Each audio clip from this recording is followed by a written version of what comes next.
oh. Papaganda, oh. New braces na si Mami.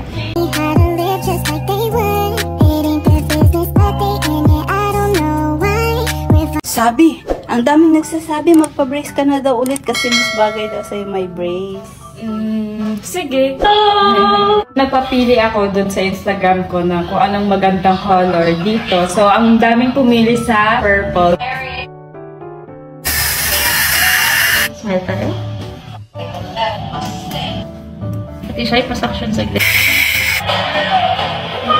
Thank you po, Doctor. Welcome! See you next one! Oy! Nandiyan ka na. Patingin, babe. Patingin ng brace mo. Patingin.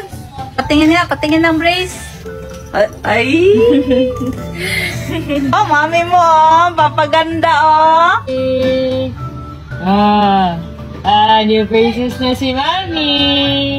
Guys, dahil di na pala ako breastfeeding ngayon kasi yun nga, nawalan ako ng gatas and tinay ko siyang ibalik. Ininom ko lahat ng mga pampagatas, pampalakas ng gatas kaso wala talaga. So ayun, magtatry ako mag-take ulit na itong Ishin Premium Glutathione Plus. So nahihirapan pa ako magsalita, guys. Pero bago naman ulit ako sa brace ko.